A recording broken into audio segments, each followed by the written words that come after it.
NDA కూటమిలో విలువ లేకపోవడంతోనే party మారినట్లు Anantasagar మండల జనసేన పార్టీ అధ్యక్షులు షేక్ మహబూబ్ మస్తాన్ పేర్కొన్నారు. నెల్లూరులోని మేకపాటి నివాసంలో మస్తాన్తో పాటు పలువురికి వైసీపీ కండువాలు కప్పి ఆత్మకూరు ఎమ్మెల్యే మేకపాటి విక్రమరెడ్డి పార్టీలోకి ఆహ్వానించారు. మండలంలో జనసేన పార్టీ ఖాళీ అయ్యిందని మస్తాన్ పేర్కొన్నారు. మేకపాటి విక్రమరెడ్డిని అత్యధిక మెజారిటీతో గెలిపించేందుకు కృషి చేస్తానని మస్తాన్ తెలిపారు. ఎమ్మెల్యే మేకపాటి విక్రమరెడ్డి మాట్లాడుతూ రాష్ట్రంలో అందరికీ సంక్షేమ పాలన అందిస్తున్న జగన్కే ప్రజలందరి మద్దతు ఉందని, 2014లో కూటమిగా వచ్చి ప్రజలను మోసం చేశారని, మళ్లీ 10 ఏళ్ల తర్వాత కూటమిగా వస్తూ ప్రజలను మోసం చేసేందుకు సిద్ధమవుతున్నారని, ఇలాంటి వారి వెంట నడిచేందుకు నాయకులు సైతం విముఖత చూపిస్తూ వైసీపీ వెంట నడిచేందుకు సిద్ధమవుతున్నారని అన్నారు. రాష్ట్రంలో సంక్షేమాన్ని అందించిన జగనన్న సారథ్యంలో పోటీ చేస్తున్న ప్రతి అభ్యర్థి తప్పక విజయం సాధిస్తారని, 175కు 175 స్థానాల్లో తప్పక విజయం సాధిస్తామని ఎమ్మెల్యే పేర్కొన్నారు. అందరికీ నమస్కారం అండి. నా పేరు షేక్ మహబూబ్ మస్తాన్. నేను జనసేన పార్టీ మండలాధ్యక్షుడు, అనంతసాగర్ మండలం జనసేన పార్టీ మండలాధ్యక్షుడిని. ఈరోజు వైఎస్ఆర్ కాంగ్రెస్ పార్టీలో చేరడం జరిగింది.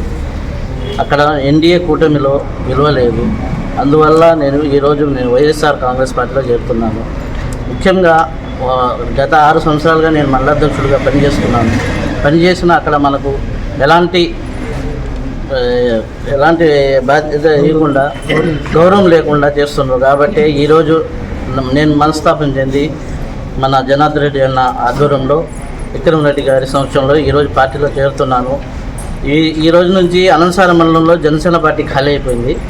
ఇది మాత్రం ఖచ్చితం. రాబోయే ఈ 2024 ఎన్నికల్లో మేకపాటి విక్రమరెడ్డి గారిని మరియు మన ఈఎస్ఐ రెడ్డి గారిని అత్యధిక మేరతో గెలిపించే బాధ్యత తీసుకుంటానని సభాముఖంగా తెలియజేస్తున్నాను.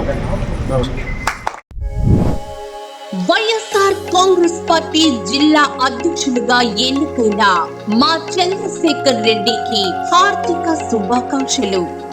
మంచి మనిషి, సౌమ్యుడు, అందరికీ అన్ని వేళలా అందుబాటులో ఉండే ఎమ్మెల్సీ పర్వతరెడ్డి చంద్రశేఖర్ రెడ్డి గారిని వైఎస్ఆర్ కాంగ్రెస్ పార్టీ నెల్లూరు జిల్లా అధ్యక్షులుగా నియమించిన సందర్భంగా మా హృదయపూర్వక శుభాకాంక్షలు.